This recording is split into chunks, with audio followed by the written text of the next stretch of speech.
Last chapter, gas laws. Now, we said that gas is a state of matter in which particles are freely and randomly in motion and fill any container. If we make a couple of simplified assumptions about gases, we can make some easy predictions. 1. That particles in a gas are in a continuous state of random motion. The identity of the gas is irrelevant. It could be any gas. 2. That the particles do not interact apart from the elastic collisions bouncing off each other like balls in a pool table. These points are not entirely true, but they make calculations easy and surprisingly accurate. They refer to an imaginary ideal gas, which is not the case for real gases. When examining an ideal gas, we often discuss 4 variables. 1. Pressure. This is the force the gas is exerting on its container, or how much the particles are hitting the sides. 2. Temperature. This is the amount of heat energy available to be transferred to kinetic energy of motion. The higher the temperature, the faster the particles move. 3. Volume. How big is the container? And 4. Moles. How many particles are there in the container? So, how many particles, how big the container is, how fast do the particles move, and how often do they hit the sides? As it turns out, these variables depend on one another in interesting ways that have been formulated into laws. Let's look at a piston. While keeping moles and temperature the same, that is the same number of particles moving with the same speed. If we compress the volume, the pressure must go up. The particles will be hitting the sides more often because there is less distance to travel to hit the sides. That means pressure and volume are inversely proportional. When one goes up, the other goes down. This is Boyle's law. Volume and temperature can also be related. If we have gas in a balloon and we heat it up, the particles will move more quickly. In order to keep pressure constant or hit the side with the same frequency, the volume will have to expand. This means volume and temperature are directly proportional. If one doubles, the other doubles as well. This is Charles' law. Before we look at these laws in detail, let's talk about something called the thermodynamic temperature and the absolute zero. Now, when we do calculations with temperature, we must always use an absolute temperature scale called the Kelvin scale. 1 Kelvin is the same magnitude as 1 degree Celsius, but 0 Kelvin is absolute zero. So, where does that come from? Now, consider these gas particles contained in a balloon at a certain temperature.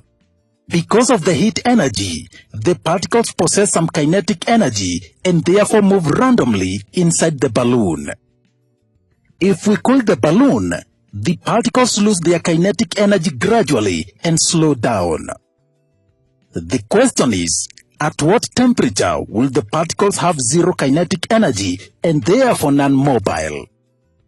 A Scottish mathematical physicist and engineer, William Thomson Kelvin, reasoned that there must be a point at which all the available energy has been removed and which must be the lowest possible temperature. He then discovered that this temperature was actually negative 273.15 degrees Celsius. His scale, the Kelvin thermodynamic scale, he put this temperature at 0 Kelvin, or the absolute zero. So 0 Kelvin is equal to negative 273.15 degrees Celsius, or approximately 273 degrees Celsius. So to convert degrees Celsius to Kelvin, we add 273. To convert Kelvin to degrees Celsius, we subtract 273. So now let's look at the gas laws. Boyle's law. Boyle's law deals with the relationship between pressure and volume of a gas at constant temperature. If you exert pressure on a gas, you compress it, and that means it takes less space. Imagine a hard container that measures how many times gas particles bang against its walls. The more the gas particles bang against the sides, the higher the gas pressure on the container. If you make the container smaller, you compress the gas. The gas particles will hit the walls more times per second, so that means higher pressure. If you keep the number of gas particles constant but make the size of the container bigger, there will be fewer collisions per second, and that means lower pressure. So as you can see, for a gas, pressure and volume are inversely proportional. If you keep everything else constant, then as the pressure on a gas goes up, its volume goes down. As the volume goes up, the pressure goes down. A British scientist, Robert Boyles, stated this inverse relationship between pressure and volume as a gas law. Boyle's law states that for a fixed mass of a gas at constant temperature, pressure and volume are inversely proportional. Mathematically, P is proportional to 1 over V. Introducing a constant, P is equal to K over V, where P is pressure, V is volume, and K is a constant of proportionality. We can rearrange this equation to read PV is equal to K, or the product of pressure and volume is a constant. Often, Boyle's law is used to compare two situations, a before and an after. In this case, we can say P1V1 is equal to K and P2V2 is equal to K as well. Because both are equal to K, then it means they are equal to each other. So we can have P1V1 is equal to P2V2. This is the mathematical expression of Boyle's law. Let's take an example. A tire with a volume of 11.5 liters reads 304 kilopascal on the tire gauge. What will be the new pressure if the tire is compressed to a volume of 10.6 liters? We write Boyle's law and substitute what we know. This is a before and after situation. P1V1 is equal to P2V2. 304 kilopascal times 11.5 liters is equal to P2 times 10.6 liters. To solve for P, we divide both sides by 10.6 liters. 10.6 liters cancel out. Liters cancel out here. 304 kilopascal times 11.5 over 10.6 is equal to P2. 329.8 kilopascal is equal to P2, which is the same as P2 is equal to 329.8 kilopascal.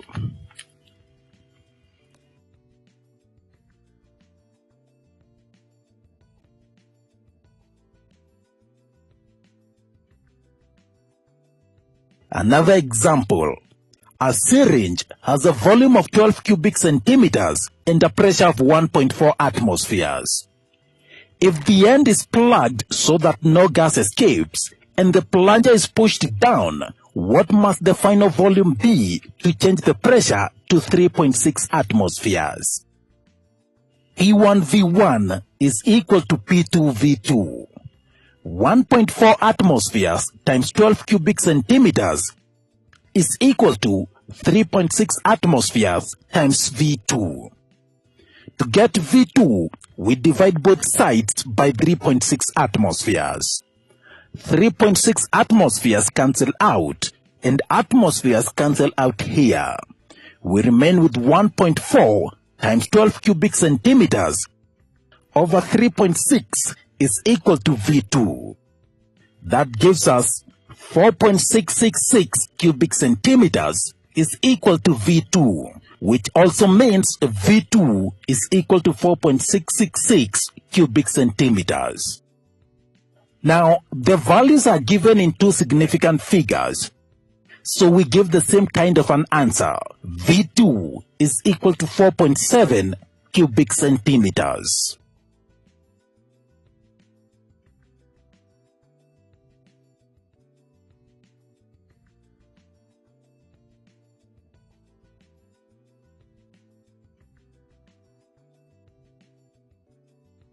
Next law, Charles' law. Now, Charles' law deals with the relationship between volume and temperature at constant pressure. If you heat a gas, it expands, making them to move faster and therefore take more space. Imagine a balloon that expands when gas particles bang against the sides. By expanding, that keeps the pressure constant. The faster the particles move, the more they push against the balloon, expanding it. If on the other hand, you cool the balloon down by putting it on ice, that slows down the gas particles and the balloon contracts. So for a gas, the temperature and volume are directly proportional. Keeping everything else constant, as the temperature of a gas goes up, its volume goes up as well. As the temperature goes down, its volume goes down too. A French scientist, Jacques Charles, stated the relationship between temperature and volume of a gas as a law. Charles' law states that the volume of a fixed mass of a gas is directly proportional to temperature if the pressure is constant. Mathematically, V is proportional to T. Introducing a proportionality constant, we shall have V is equal to KT, where V is volume, T is temperature in Kelvin, and K is the constant of proportionality. We can rearrange this equation to read V over T is equal to K, or the ratio of volume and temperature is a constant. Equally, Charles' law is often used to compare a before and an after situations. So we can say V1 over T1 is equal to K and V2 over T2 is equal to K. Having K in both situations, we can therefore say V1 over T1 is equal to V2 over T2. And this is the mathematical expression of Charles' law. Let's take an example. A hot air balloon has a volume of 3,000 cubic meters at 100 degrees Celsius.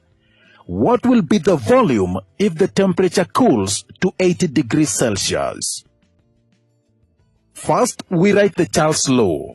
V1 over T1 is equal to V2 over T2.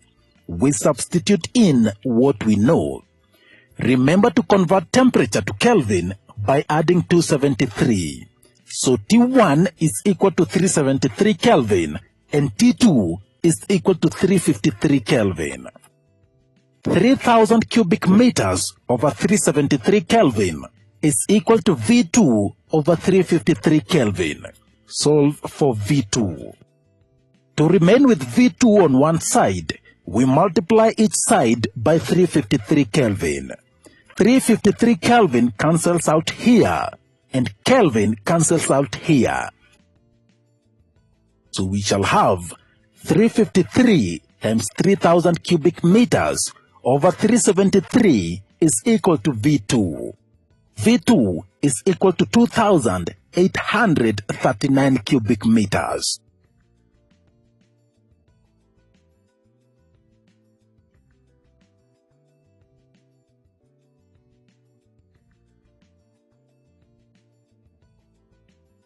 One more example. At 0 degrees Celsius, a gas occupies 22.4 liters.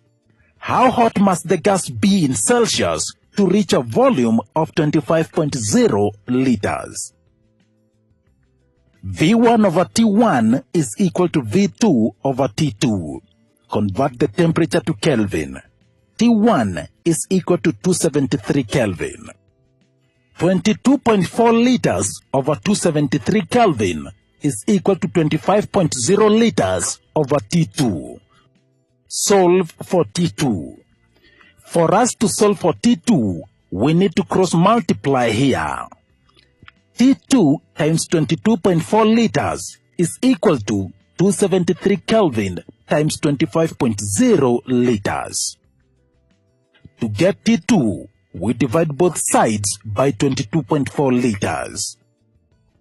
22.4 liters cancels out here. Liters cancel out here. So T2 is equal to 273 Kelvin times 25.0 over 22.4. T2 is equal to 304.7 Kelvin. We convert back to degrees Celsius by subtracting 273, and T2 is equal to 31.7 degrees Celsius.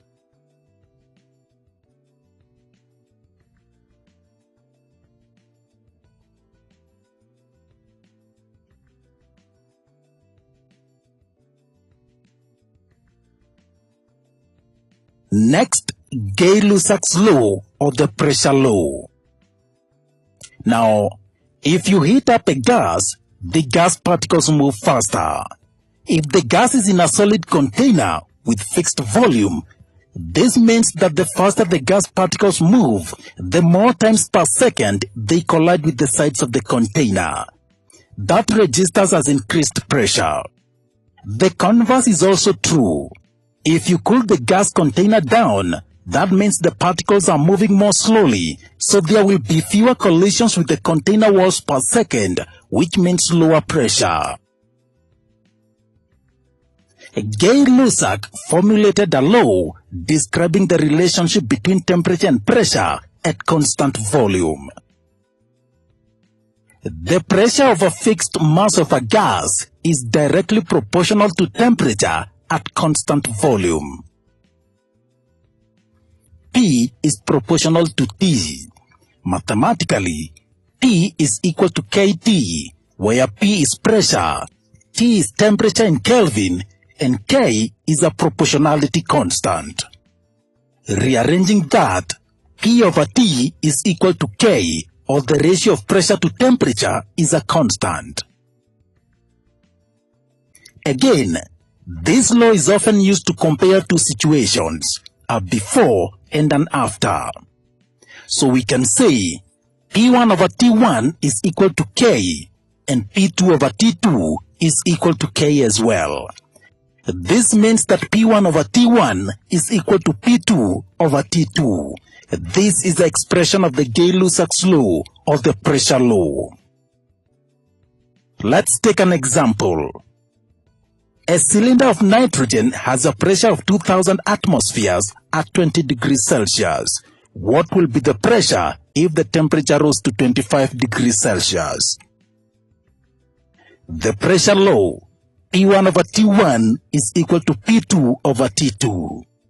We then convert the temperature to Kelvin. 20 degrees Celsius is equal to 293 Kelvin. 25 degrees Celsius is equal to 298 Kelvin. Substituting in what we know, 2000 atmosphere over 293 Kelvin is equal to P2 over 298 Kelvin. To solve for P, we multiply both sides by 298 Kelvin. This cancel out, and P2 is equal to 2000 atmosphere times 298 Kelvin over 293 Kelvin. The Kelvin cancel out, and P2 is equal to 2034.13 atmosphere.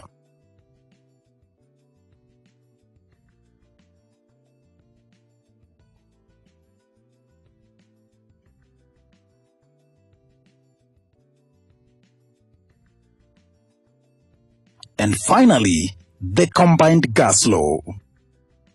So, Gay-Lussac's law is a relationship between pressure and temperature. Charles' law is the relationship between temperature and volume. Boyle's law relates pressure and volume. The combined gas law puts all this together: temperature, pressure, and volume. PV over T is equal to K. If we have a before and after situations, then we shall have P1V1 over T1 is equal to P2V2 over T2. Note that to use any of these laws, the amount of the gas must be constant.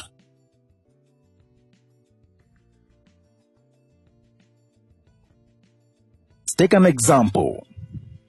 A gas occupies a volume of 0.12 liters at 50 degrees Celsius and a pressure of 110,000 Pascal. At what temperature would the same mass of the gas occupy 0.10 liters under a pressure of 125,000 Pascal? This is a before and after situation. We write the combined gas equation.